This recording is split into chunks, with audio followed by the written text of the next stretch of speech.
Hello, everyone. Welcome again to Own Your Breath podcast. I'm Rihanna Yusuf, the founder and host of this podcast. And with me today is Kaia Parv, a partner and chief investment officer at CrediLinq.Ai, a fintech company that is focused on providing embedded finance solutions to small companies in Asia. Hello, Kaia. How are you? Hi, Rihanna. I'm doing great. How are you? Good to see you again. Thank you. Yes, this is the second time we have this interview. There was a little bit of glitch the first time. It's always so nice to have you. As I mentioned before, I like Kaia because I actually told her I love you. She did. That's true. Because I like her because she's inspiring for me. To me, she's very focused. You know, she's successful in holistically. I'm not talking just about career. I like how she's grounded and the spiritual aspect of you, and then this mindfulness. It's holistic, really, you know, and things that you write. I don't actually really go through social media a lot, but on LinkedIn, if you write, I do stop and read because it gives me motivation or some insight. So thank you very much. Thank you so much for your kind words, Rihanna. Of course, most welcome. So I invited Kaia to share her journey. So Kaia worked in industry with very minimal female, right? Yeah. How does that feel? And she's very successful in the sense that she's also always on the stage, being the only female talking. In pink, wearing pink. Oh, yes. Pink and then red lipstick and then with her long hair. I love it. In amongst all the dark suit. That's something.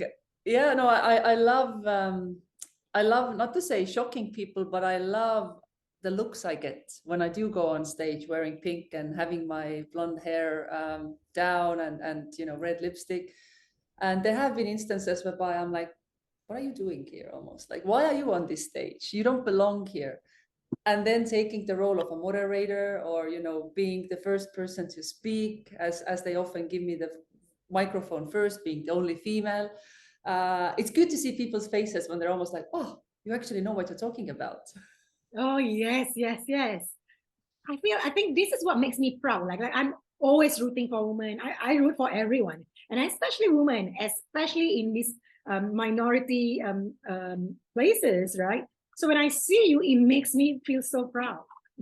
But Rihanna, you are spot on, meaning that I work for an industry that's dominated by men. So it's a fintech, financial services and technology, historically been dominated by men.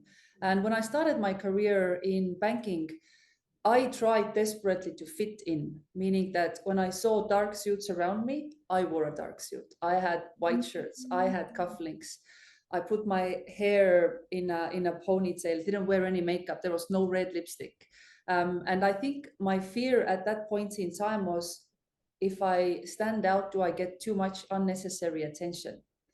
Reality was, Rihanna, I got that unnecessary attention anyway, because I stood out anyway, just by being a female, just by being blonde, by being tall. And also because I'm based here in Asia, I was often the only Caucasian. So I stood out anyway. And there were a couple of instances that this day and age would be reportable under #MeToo. But 10 years ago, it was almost like a bit of a joke. So I came to realize, and I come to a point whereby, you know what? It doesn't matter what I look like. It doesn't matter what color my lipstick is. It doesn't matter how I wear my hair. If there's a predator in the room, they're going to be predator anyway, regardless what I do, regardless what I look like. So I decided to own what I want to be, what I want to be. I'm still professional. I'm still tidy. I'm not overly exposing myself in any way, but I just choose to be feminine because that's empowering for me. Amazing. I love it. And actually, Kaia, I have to thank you. You've just made me realize something. I mean, I'm a huge advocate for authenticity, but I just realized something. I love dressing up, but I tend to dress, okay, like you say you tend to dress darker, things like that. Right? For me, because I've been told sometimes that I can be intimidating, in for many reasons, maybe from having a voice or the way I look or the way I dress. But what I just realized based on what you said, I will try to dress down according to where I am. I naturally love to dress. I dress well. I used to be a stylist even, and yeah, because I don't want female, unfortunately, to have jealousy. So I want to avoid it, and I don't have a problem taking a a backstage, because I know no matter where I am, I'm confident of who I am. I somehow still shine, so I don't mind. But thank you for that realization, because whether I dress up or dress down, there's in your words, predator in the room. Someone's gonna have anything on me, they will have. Thank you. Yeah, and I think you hit the right point here as well. It's not necessarily men who will have some sort of problem with the way you look, the way you dress, what color your lipstick is. It can also be from females. And often I find females are the biggest enemies of other females. I would like to say, especially in a corporate environment, but I don't know if it's especially in corporate environment. At least that's my experience, having had quite a few very fierce female bosses. I always found that the female bosses were more strict. They almost felt like, because I had gone through all this hardship, I need to pass it on to you because you're junior, you don't know life. Leadership. So it's quite interesting. So now, being a senior leader myself in the organization, I want to make sure I don't come across in such a way. So I take a bit more focus in our junior females, making sure that I don't come across overly bitchy, because I guess my MO or my sort of natural being is also being a bit aggressive, being a bit dominating. And that's probably because of a number of reasons. Firstly, I'm a single child. I played mostly with my cousins when I was growing up. I'm a tomboy. My elbows and my knees are full of scars. My ears are full of scars. And I've also worked in a very male-dominated industries.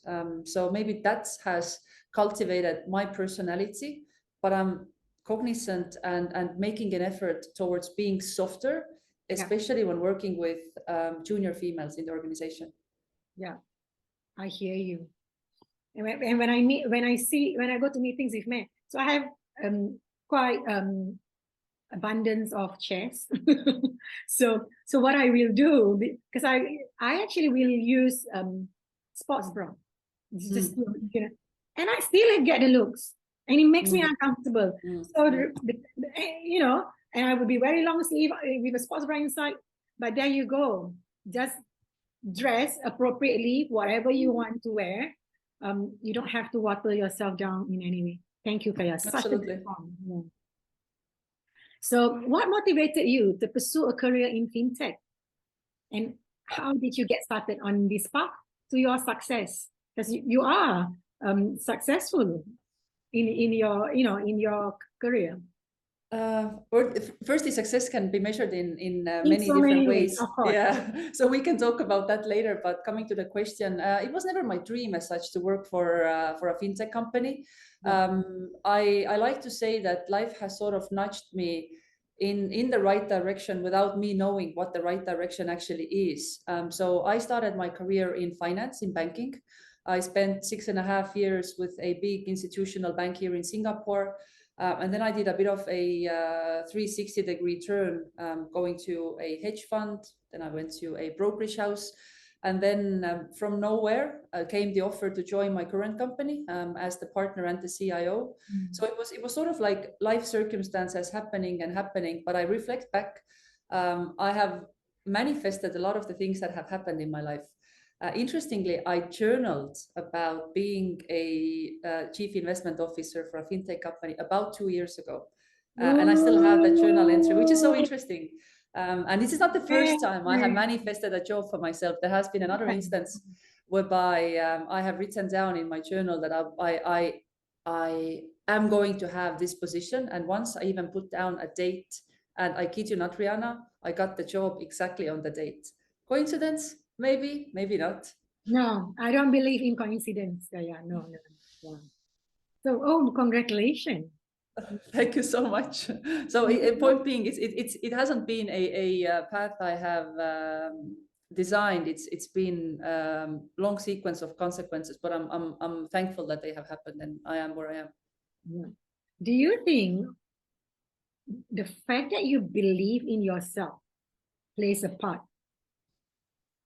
Yes and no. Or have you So doubted yourself? You know, sometimes we may not know exactly Mm. what we want or where, but we kind of knew, you know, the direction or the woman that we want to be. Mm. That's a great question because you know this sort of image of a duck that very graciously is swimming on the water, right? Looks like, oh, I have it all my shit together. I sometimes feel I'm the duck, meaning like everybody may think that I'm very confident and I know what I'm doing, but underneath I'm like paddling and I'm like, oh my God, what's gonna happen? So I think I have been very doubtful of myself, my abilities, what I can do. I'm very lucky that I've had a few really, really good mentors in my life. I'm working currently with my one of my most significant mentors, and I would say a lot of my self confidence has come from his enforcement. Just a couple of days ago, he actually said something that just blew my mind. I mean, he told me that, Kaia, you're probably top 5% of professionals I've ever worked with. I was like, wow, but you work with like really, really senior people who are really, really smart. And he's like, yeah, full stop. So I think that my self-confidence, if I can put it in such a way, has come through experience, being in really, really difficult positions in life, whether it's work-wise, professionally, work-wise or personally, and somehow just managing my way through. I like that. It's true. I always believe, I don't believe people just born confident. You know, I seriously like, you know, people will ask me, but I'm not you. I'm not you. You can't say that because I've gone through over and over again series of self-doubt, anxiety, and still do. But my Absolutely. confidence grew in different areas, in many areas. Then I amplify it, right? And just keep trying. Yeah. So, what are some of the biggest challenges you have faced as a woman in your field, and how have you overcome it? I wouldn't say I have been a target of some sort of, I want to say, abuse maybe, or some sort of harassment. There have been instances here and there. It hasn't been systemic. I would say the biggest challenge I have had probably is again doubting myself, not having that self-confidence. Am I able to do it? Should I take this job? Should I pursue this career? And even if I think back, for instance, choosing my career in university, um, I almost was told that the STEM subjects are more for boys and the girls should go for softer subjects like maybe history and languages. So I went for the easier path at that point in time. University degrees in business administration, which is, it's basically nonsense. It's completely pointless degree. Only in later in my life, I have realized I'm actually pretty good at certain things that generally are contributed to men. Men are good at these things: leadership, decision making, negotiation. Women are good at administrative tasks and maybe procedures. Not for me. Absolutely opposite. So my challenge has been probably being a victim of stereotypes. That's a very, very, very good one. Yeah, yeah. And so, how do you overcome that? Again, with experience, I think, going through life experience in different situations, going through negotiations, going through business environment, closing deals. I can only talk about my own environment, my own context, right? Running a business, managing people, realizing that, okay, I'm actually good at this. I know what I'm doing. And maybe I am actually good at STEM subjects as well. So it really has come through diving into the deep end, finding my way out, and going on to the next task. Yeah. I believe to build confidence, you actually have to just throw yourself and keep on repeating doing it. Yeah. It's the only way. Yeah. Absolutely agreed. I like you rightfully point out, nobody's born with confidence. If they do, it's often fake confidence. I think feel life humbles us all in a way. that's so true. You know, like when I see people saying, "Oh, I'm fearless," what your strength? I'm fearless. For me personally, maybe they are really. For me personally, me and my friends and my clients and even you, like we've talked, I don't think we are fearless. Yes, we made it to some places in our lives, but I do them all with fear.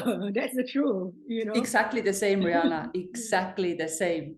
And I almost don't believe people who say they are fearless. I think it's going to be the opposite. You're hiding your, vulnerabilities, possibly. Yeah. Or you're a psychopath that doesn't have that sense of fear. Possible. That's actually possible. We live in a world where these are the things that are happening, but we don't talk about it. Yeah, but how empowering is actually to admit that I am scared right now. I acknowledge that I'm scared right now, but I'm doing something about it. Like I'm acknowledging, I feel fear in my body. I have these butterflies in my belly and I feel like maybe I'm going to throw up. But let me twist that around and I'm going to say, oh, I'm really excited instead. Because Yes, it's the same emotion it. in your body. Just reword that, right? So I find it extremely empowering just to acknowledge this is what I'm feeling, this is where I'm at, but I'm choosing to do something about it. Love it. Yes. Thank you. Yes, that's a very good one, everyone. So what she just Kaia just mentioned is to acknowledge, be present with what you truly feel, and rewire your thinking, your thought about it. That's so important. Mindset matters. Thank you. So what strategies or habits have helped you, and you found to be most effective in developing leadership skills and advancing in your career? Leadership skills and advancing my career. So great question. And I'm going to take it back to a bit more personal level because I have realized the habits and strategies that actually have helped me to stay grounded, stay calm, is a lot to do around my daily habits. So for years, albeit I've had periods where I've dropped my daily habits, I wake up in the morning. First thing I do, I have a cold shower. In Singapore, we don't really have cold water. It's maybe But believe me, lukewarmish. to us, it's cold. To us, it's cold, exactly, especially when we come from warm bed. Yeah. It's followed by a bit of meditation, bit of breathing work. I like to exercise. When I exercise hard. Every now and then I journal, and I do ice baths. And I have found these practices to be the most grounding, keeping my head sort of empty of unnecessary noise, because I think a lot of our anxiety, a lot of our stresses come from that noise that, maybe you are not good enough, maybe you can't do this, maybe you're not going to succeed. If we're being in cold water for 5 minutes, trust me, you're not going to think about that. All you're going to think about is breathe in, breathe out, breathe in, breathe out. So I'm not even going to bring in any comments about, oh, I'm really good at time managing my calendar and I'm really good at, I don't know, sorting out my emails. I find the foundation of everything that I do comes from those daily practices. I'm totally with you. Like, because the same last year, I'm not super good in the past on discipline this, but last year was one of the hardest year I've experienced in running business. So I just started, I step up, I was consistent every day, game changer. Game changer. I just like last quarter of the year, I smashed through all my goals. And yes, brilliant. Yeah, that's excellent.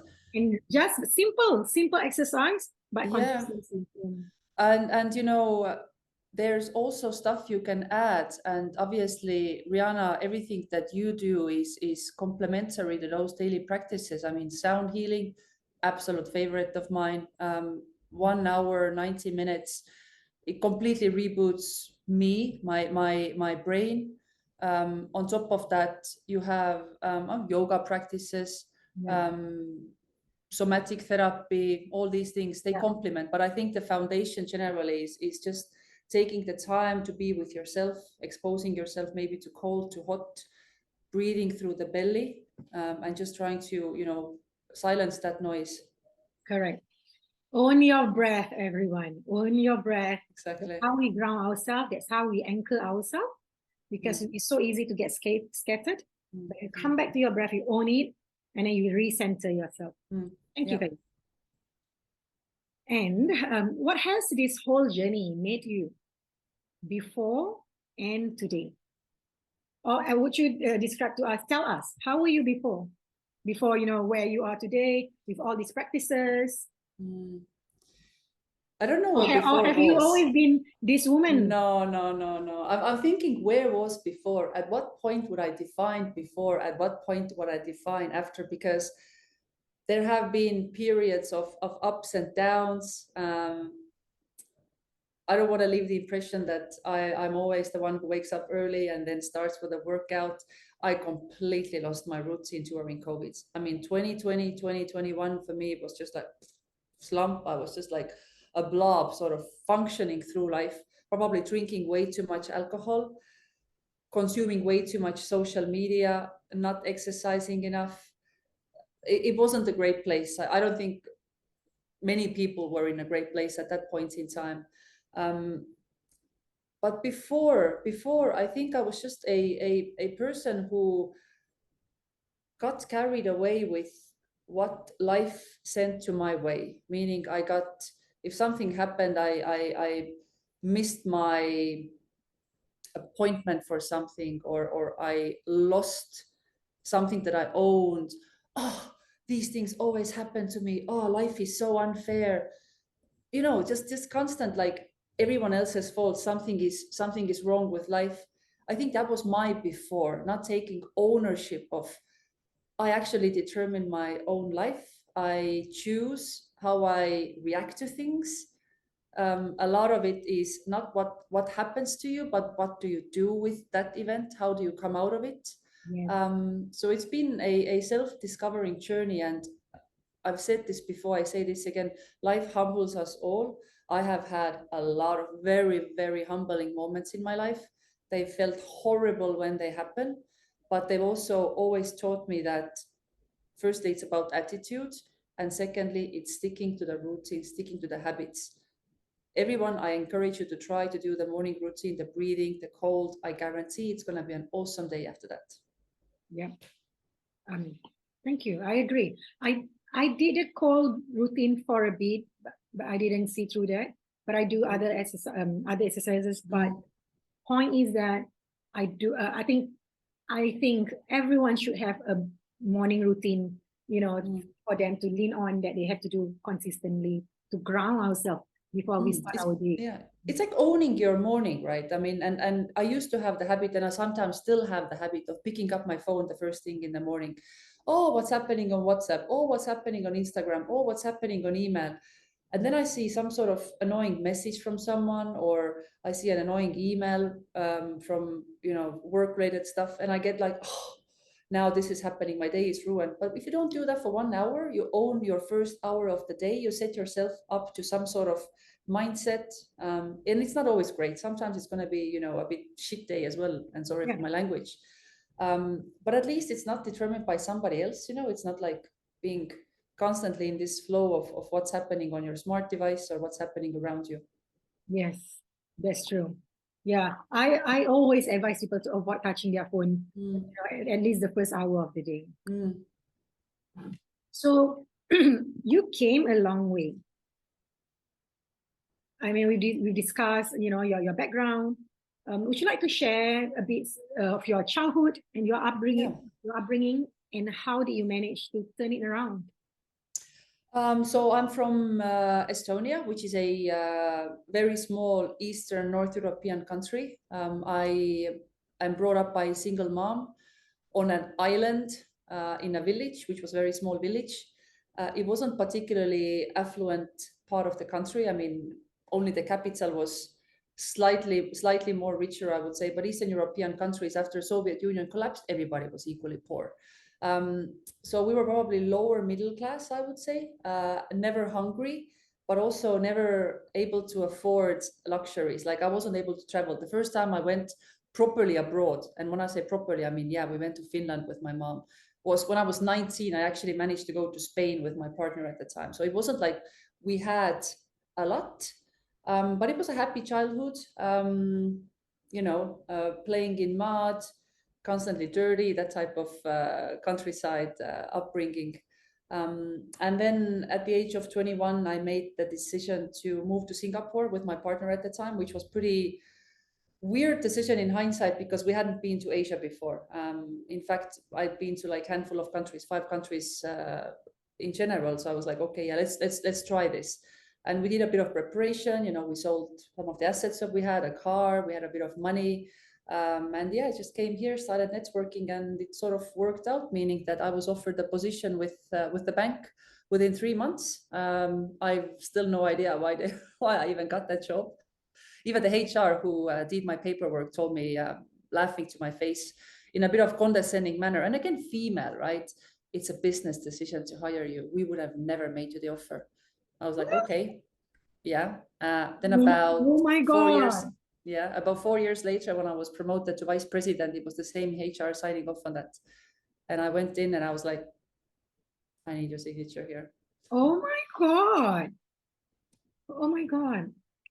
Oh, I just want them to know, the listeners to know, if you don't mind me sharing that your childhood, although it was all right, it was good, but you were not, you were slightly underprivileged, that you had to Yes. get help from the humanitarian. Humanitarian help, yeah. This was something we discussed with Juliana, and again, I didn't even realize that for years and years, and it only came up when I was talking about it with one of my childhood friends who now lives in London, right? And we started talking about what a weird upbringing we have had, like in global context, like it feels normal, but when we speak with our friends from Germany or from Norway, they had very different lifestyles.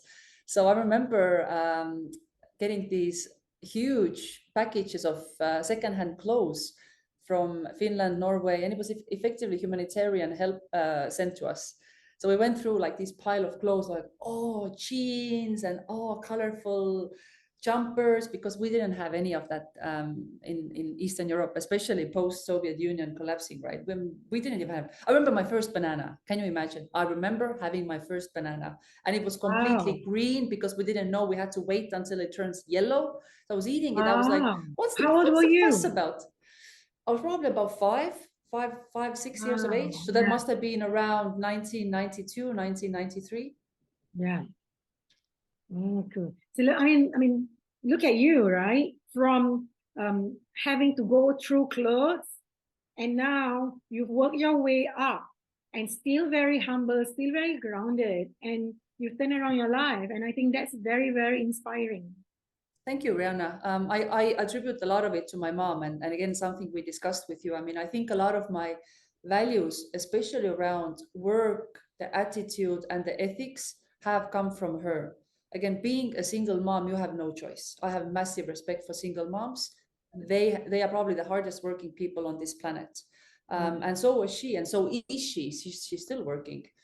So I think a lot of it has come from her. I'm not going to say everything she has instilled in me from that perspective is healthy, meaning that there's a lot of over independence, there's a lot of overachievement, but I think today's society, these are the characteristics that actually are rewarded.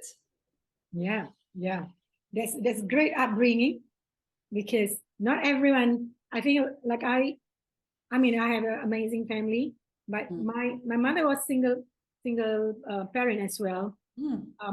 But the upbringing is a bit different, so we had a lot of help from others, but my mother was sick. She's sick from a lot of abuse, so she couldn't work. So she's so used to hands out, right? So literally everything we have to teach ourselves to work hard. So thankfully, the moment I could work, I told her, please do not take anything anymore from anyone. And I teach myself the opposite of working hard, Yeah. But Rihanna, I think for you, it's actually such a blessing. And, you know, you realize these blessings later in life. But Singapore is a society whereby you have a lot of entitlement. That's my experience and observation.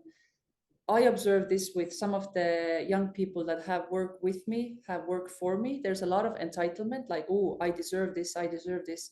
But I think when you come from such a rich country like Singapore and you don't have that entitlement, that's actually a gift. Yes, yes. Funny you say this because I was talking about this, discussing this with client. So about trauma. So I was telling them, you can't compare me to some people because I'm highly resilient given the background that I have. Everything I own, I work hard for it, and if there's many things I gotten from my mother. Is one, no matter how little you have, you always have room for another person. You always can give someone else, and you always be grateful. So that's so lovely. Yeah, so that's an amazing one. These are the things. So my heart is always in gratitude, no matter how little, how much I have. I either thankful or I want to share what I have. I just can't wait to share. Yeah, and that's amazing. Thank you. And you are right. I think a lot of things becomes more difficult because of entitlement. Yeah. And like people compare to me, yeah, but it's different. You have two business. I'm this, that, so I'm lesser. But you can have two business. Yes. You can have whatever you want. Don't think it's easy. I mean, to begin with, we shouldn't compare. And life is ups and downs, and we've talked about this often. And when you are down, you're not supposed to complain. I mean, you can complain, but just not blaming life or blaming yourself. Just find a way. How can I do better instead, right? Yeah, and especially comparing when you don't know where people have come from, right? Like comparing yourself with someone else's end state is not fair. It's not comparing apples to apples. I mean, if you want to compare, look where they came from and then look at the starting point, and maybe that's a better comparison. Correct. I actually I think I wrote her an email after that because it was the third time she compared. Eventually, I wrote an email, but nicely, just said, "Do you have any idea what's my background?" Yeah. I'm sorry to say this, but you've been provided in so many ways throughout your life.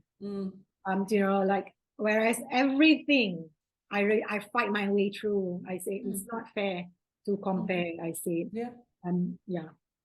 So very good point. Don't compare. I think be present with where you are. If you need help, say so. And just don't compare. Just admit that you needed help, and don't blame yourself or anyone. Absolutely. Okay, so you did mention to me before, and you did mention earlier part of this podcast about masculinity. You tend to be a bit of a tomboy, things like that.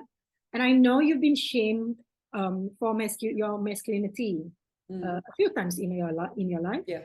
Can you tell us a bit of this story? Yeah, so I think that one of the latest ones, and the one that stood out for me, was actually from another female, and it was from a friend at the time.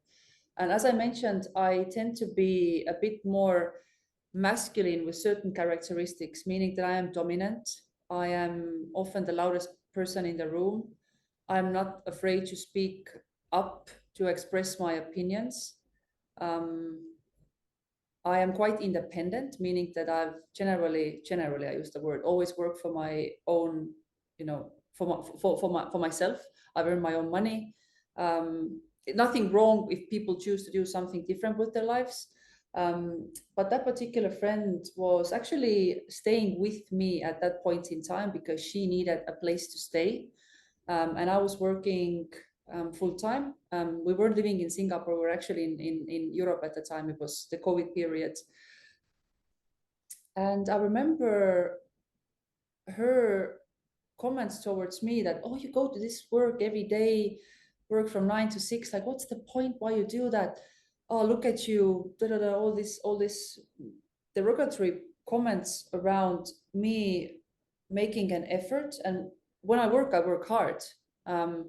And I was like thinking, interesting, you live in my apartment, I pay for the rent, you also don't contribute towards food, and yet you find it in you to comment my masculinity. Wow. And for me, that was actually hurtful comment, because you don't expect your friends to give you that type of well, I can't use any other word than derogatory comment, that it was with the intent to hurt, unfortunately.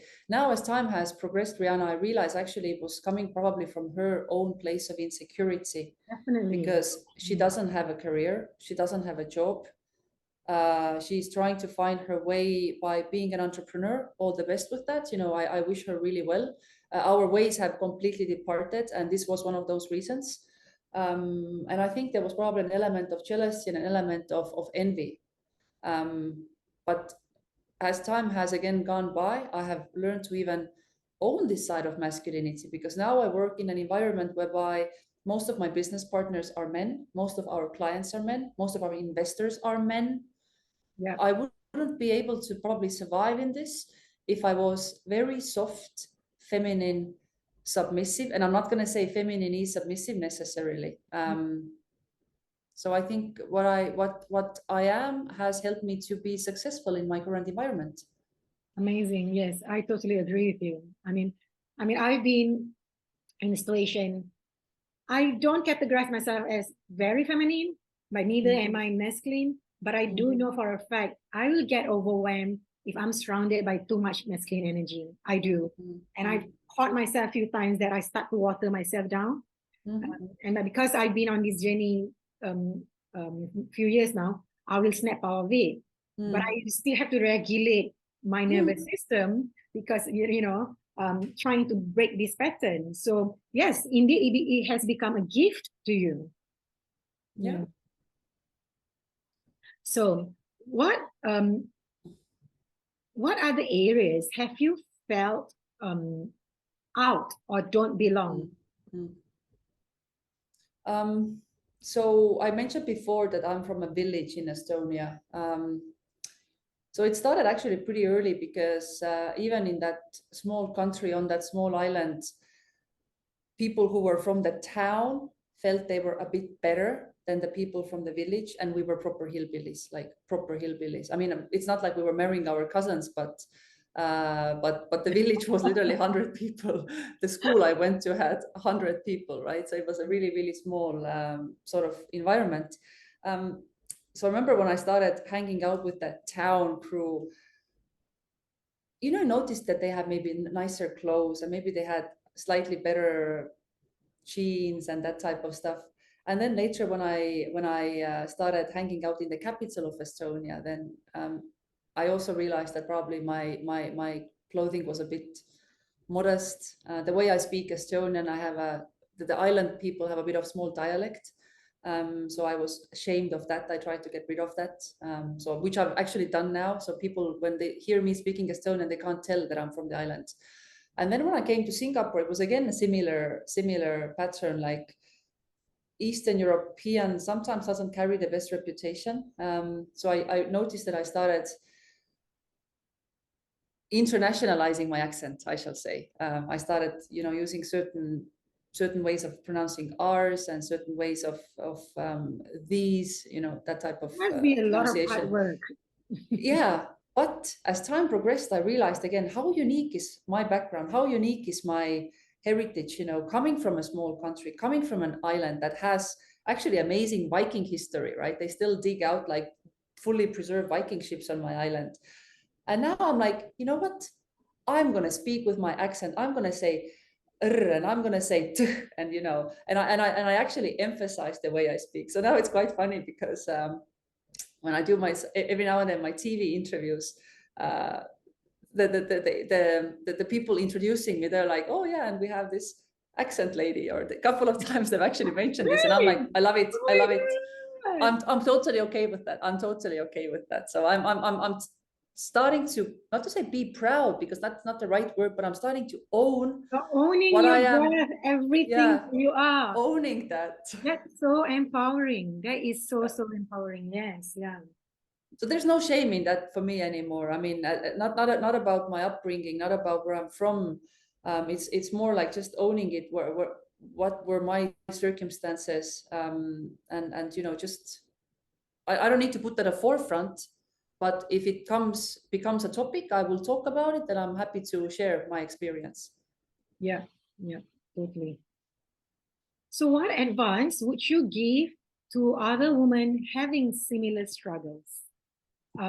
Like, for example, I think not feeling belonged or feeling out, because it's quite common, okay, either family backgrounds or as simple as because women tend to be not to be heard or seen enough as they should be. Yeah, well, I mean, I think the best advice I can give is to find your tribe. And that tribe can come in many shapes and forms. It can come through Instagram, it can come through LinkedIn, it can come through the eclectic room in Singapore, it can come through yoga studio. Just sort of go and find people that you click with. I think women are pretty good at picking up vibes, meaning that you can sort of pick up if you vibe with somebody, if you are at the same wavelength. Is there any likelihood to become friends? Like when I stepped into your room, Rihanna, I knew, and I've shared this before, it felt like one of the warmest places I've been. Thank you. I should come back more often. I actually realize I haven't been there for a long time now. But finding your tribe, finding the people that support you, that are not envious, that don't need to bring you down because of your masculinity or whatever characteristics, that root for you and applaud you, and that this is the most important thing. I think isolation kills people slowly but surely. So finding people that you're on the same wavelength is the only way to go. I totally agree.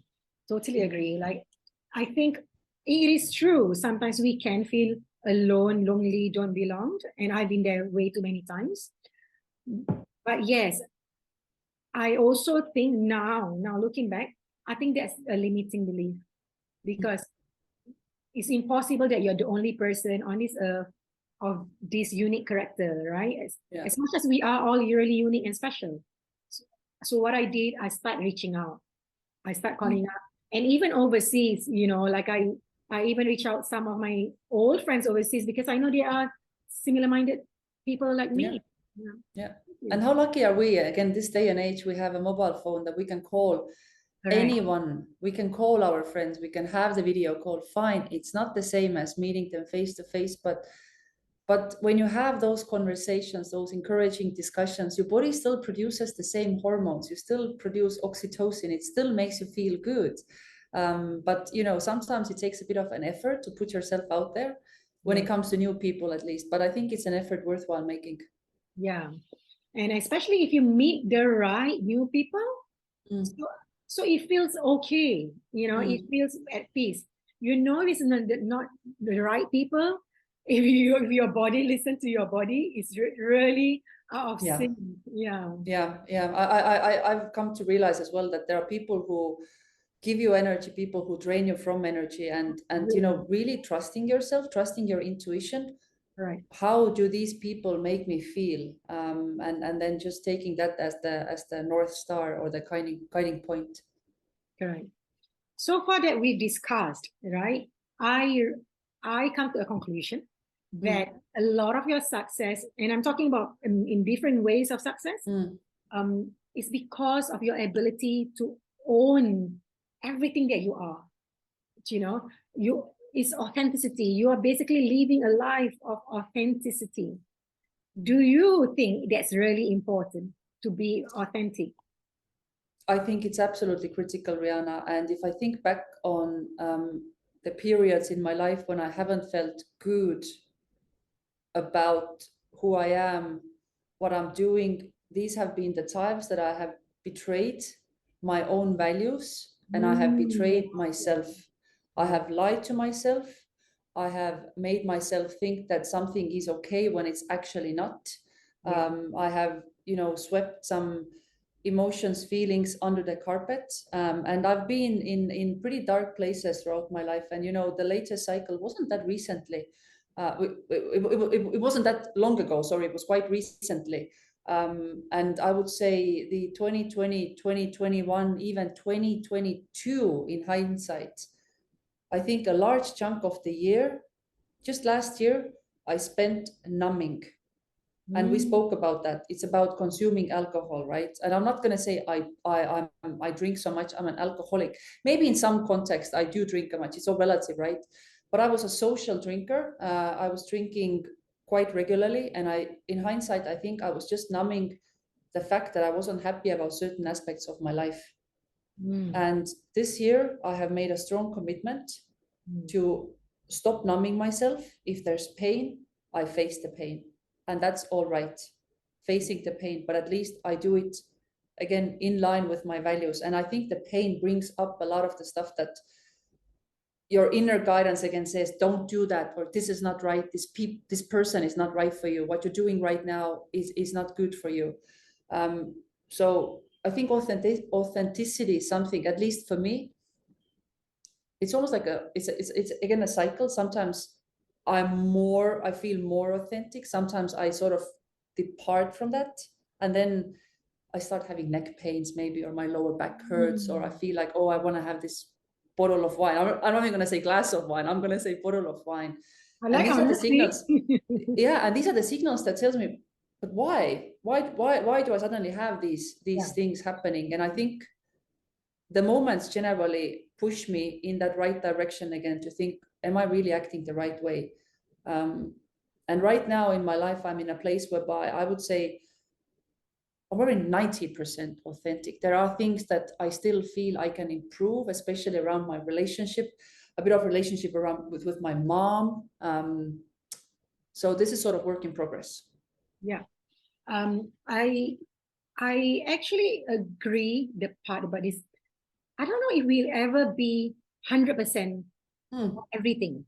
Yeah. Like, at least I mean, up till now, I realize everything, whether it's self-love, authenticity, whatever it is, it's always layers and layers. It's endless journey. We get better and better at it. And then, as much as I think I am as authentic as I can, and I've been told many times I'm one of the most authentic person they've met, but I've also caught myself in some cases where, oh my God, I just realized that's not actually what I wanted to say, and so it's endless journey. It's about catching ourselves faster, and we do it faster, realizing, and just forgive ourselves and just do better. Yeah, and I would also say that the definition of authenticity, from the subjectivity perspective, what it means to me, that also changes in time. There have been times in my life where being authentic is being brutally honest. And now I've come to a point that my authenticity actually isn't being brutally honest. It's being honest, but being in a kind way honest. Thank you so much for pointing this out. Thank you so much. So important. Like a few years ago, so when I started out as a coach, so I was an authenticity coach, right? So I always have to answer a question like this about, so that means, if I pissed off, I'm just going to tell people that I'm pissed off. So no. So I always have to write posts about, this is not a permission for you to be rude to people. Authenticity means owning up to what you truly are, or you want to say, politely, mindfully, kindly. Yeah, I think authenticity just means that you don't lie to yourself. That's what I think. You don't lie to yourself. You don't betray yourself. Yeah, don't betray yourself.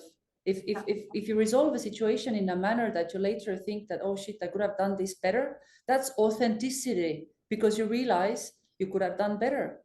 Yes. But just, brushing this aside and not analyzing the things you have done not so well, that is exactly the betrayal. That is the betrayal that later on, I think it manifests itself in either in pains, aches, guilt, regret, or numbing. Definitely, yeah. And I feel the more in tune you are to your body, like you say, you get all this pain, right? Like maybe about 2 months ago, I was in a meeting.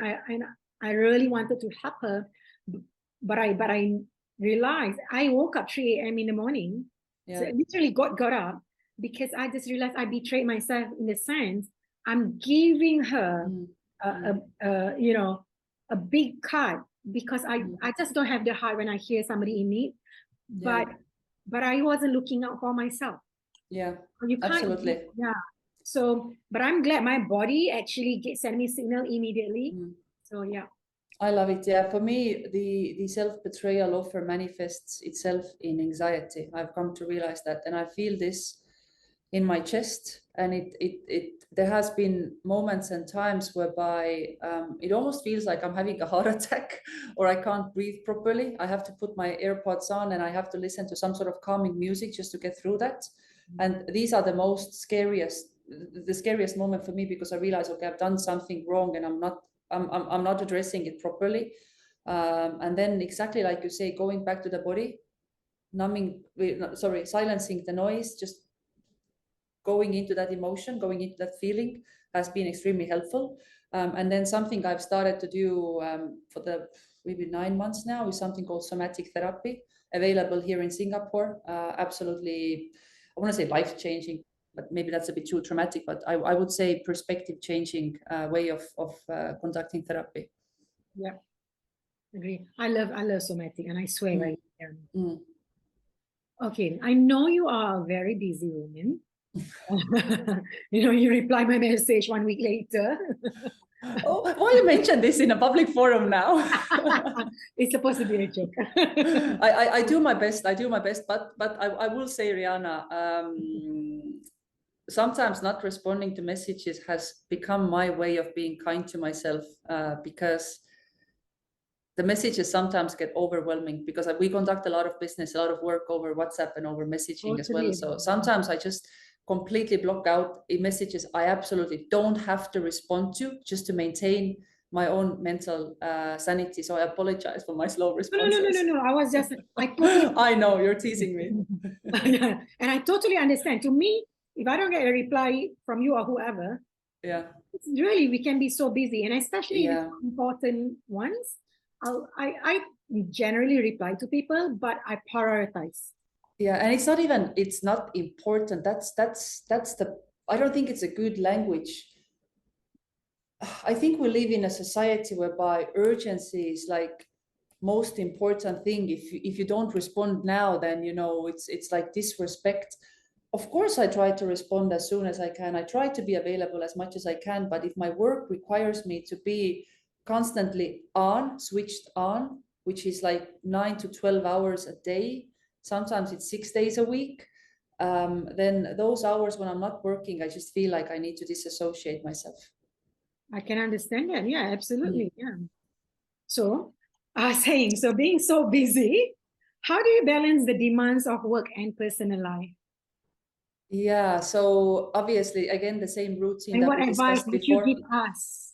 Yeah, again, the same routine. I mean, carve yourself a routine that works for any one of you. I'm not going to say that I have the best one. This is the only right way of doing it. For me, it works to take a bit of time in the morning before I rush in and I start with the madness of the day.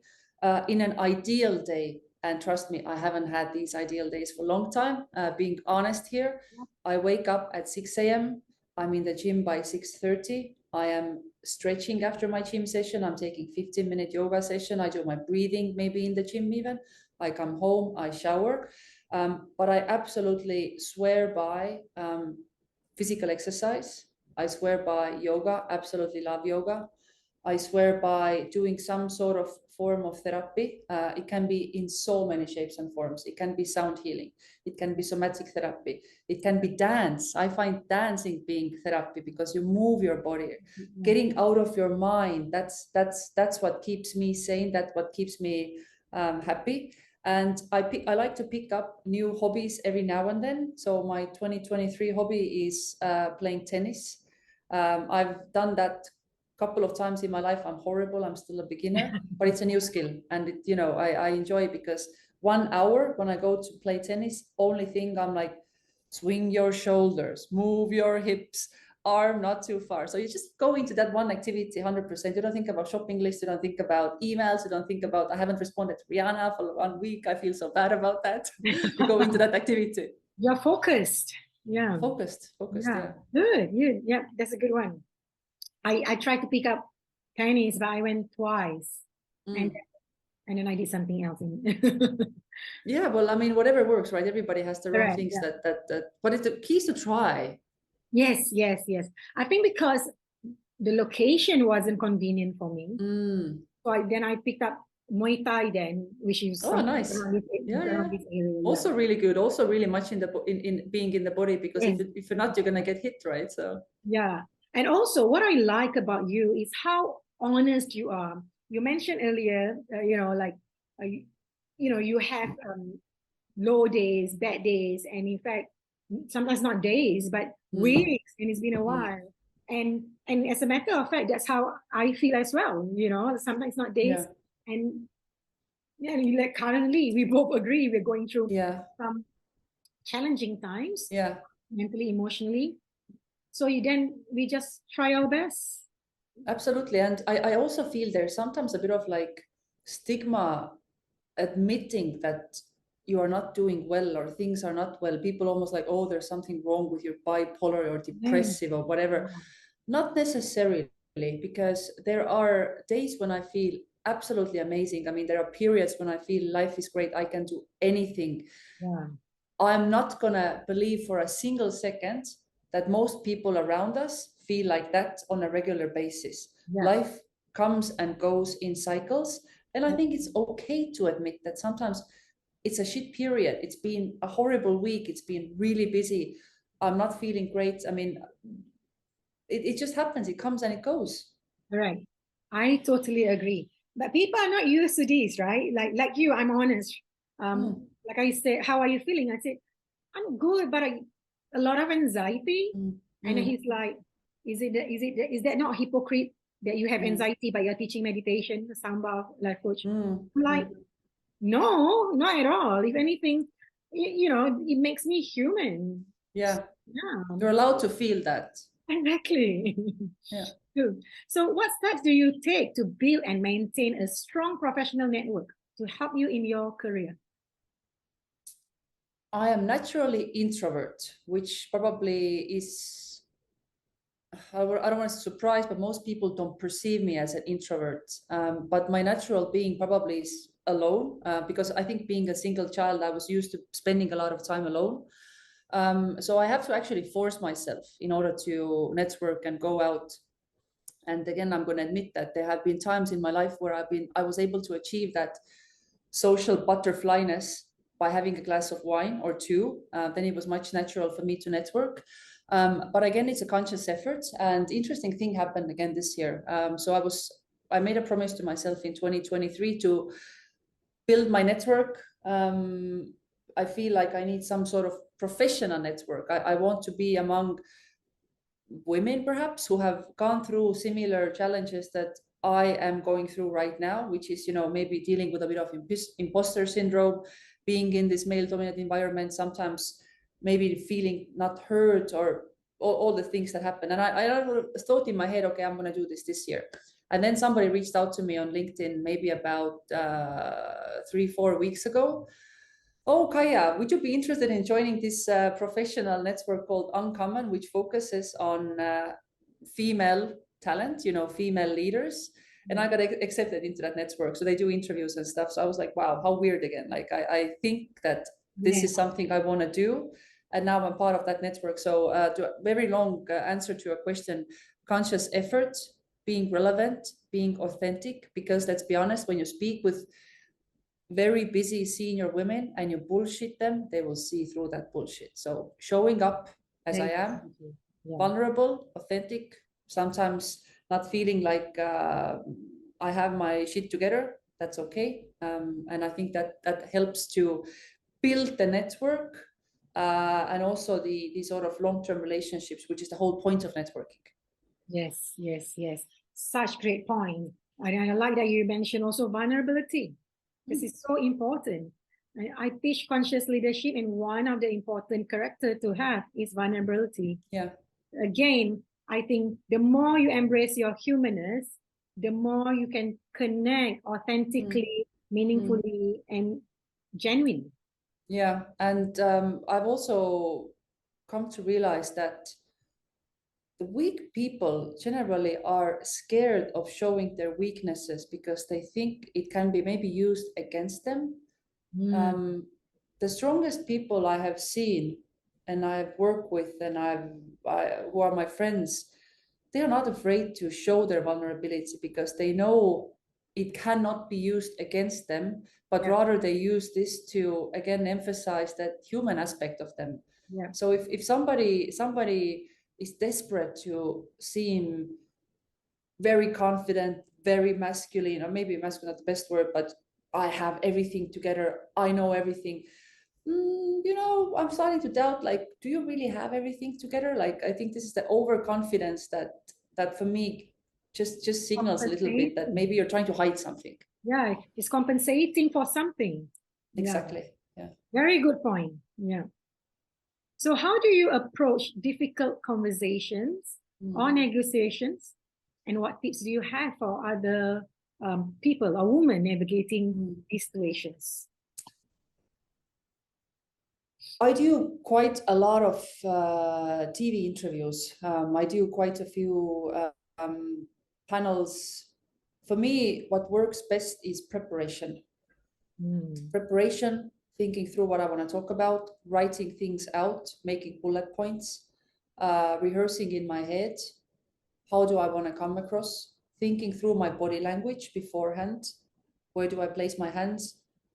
Am I going to be like this when I speak to them, or am I going to be like this when I speak to them? Am I going to make my point by putting my hands on my heart, or am I going to pointing fingers? So these type of things help me to prepare. And again, have I had a lot of really difficult conversations in my life professionally? I'm going to say no. Maybe they don't seem that difficult now. Maybe they were at that point in time. But generally, preparation is the key. And if you can't prepare the talking points because you don't know what the conversation is about, maybe you're being pulled into your manager's office, at least maybe taking a minute to ground yourself through breathing. Yes. So important. Thank you. Yeah. Preparation is so important. I find myself screwing up things when I don't prepare or prepare enough, Yeah. So, I make it because the thing is, and the way our brain works effectively, we don't cope well with uncertainty. That's our brain needs certainty, even if it's false certainty. But at least there's less anxiety when you sort of can imagine what the situation is going to be like. So creating that maybe narrative in your head, like, oh, I think this is what's going to happen, or maybe this is going to be discussed. I think that actually helps to calm down the nerves. Yes, right. Yeah. So looking back on your career, what is one piece of advice you wish you had received earlier on? And what would you say to other women who may be struggling or facing setbacks in pursuing career where they are the minority? I've gotten a lot of really, really good advice in my life. I got a lot of shit advice as well, to be honest. But one of the best advice I've gotten, and I would always share with everyone, is to get yourself a mentor. A lot of the big corporates have formal mentorship programs. There are a number of informal mentorship options. Again, you can find them on LinkedIn, or you can just approach a person that you admire or who maybe is in a senior position, build some sort of relationship with them first. Maybe ask a casual question if possible, maybe invite them for coffee. And then you can also ask, would you be my mentor? Would you guide me in certain things? That has been absolutely invaluable for me in life. And another piece of advice I would say is worry less. Worry less. It doesn't do any favors. Thinking back on some of the difficult moments in my life, there have been times whereby I have gone nuts in my own head. Oh, what if this happens? What if that happens? But now in hindsight, if I think back, some of the most difficult moments in my life, so I've shared with you, I've been fired 3 times in my life, not because of my performance, but because companies have gone through restructuring or whatever shape and form. They've had to eliminate the position I had. But the things have always worked out better. And even the time when I had to leave Singapore during COVID because our company was liquidating, I was, oh my God, that's the end of me. That's the end of my personality. That's the end of my identity, because a lot of it was tied to the fact that I was working in this financial services company. I had this position, I was traveling, I had all these things. And when that came to an end, I was like, I don't know who I am, what I am. But that took me to another opportunity, and that opened another new world with all those media engagements. And I, learned about me that I'm actually good at public speaking. I have that self-confidence. So now the point I've come to is, even if situation is shit, it's probably good for my future. So don't worry overly, rather try to make the most of it and see how things work out, because things always work out. I like this quote, by the way. I don't know who said that, but it's, everything is good at the end. If it's not good, it's not the end. Yes, I remember this quote. Yeah. I love it. But yes, Yeah. that's a great quote. That's true. Yeah. Cool. Thank you so much, Kaia. You've shared so many tips and insights, honestly. And most importantly, if I'm going to wrap up everything, is that you stress on the importance of owning up to everything that we are, on authenticity. So thank you so much again, Kaia. I look forward to have you again with me in future. Rihanna, thank you for the opportunity. I enjoyed the conversation. I can't even imagine that an hour has already flown by. I think that's always when we have a chat, that then just time flies by. Yes, so yes. Thank you again. And yeah, and I do agree with you. I do think you are a natural speaker. I feel this from the beginning that I met you. So it is in fact a gift that I. But as you know, this is the first time I am actually sharing so much about my personal life. Most of my public speaking engagements are about inflation and central bank policy. So talking about coming from a not so affluent background, and from the island, and all the shame that was around that's completely new for me. So so thank you for giving me the opportunity to talk about it. My pleasure. Thank you. I'm honored to, because I think vulnerability is not easy, and I'm honored and humbled that you share this with us. And I'm sure you are inspiring so many people. For starters, definitely me. Thank you. You're welcome.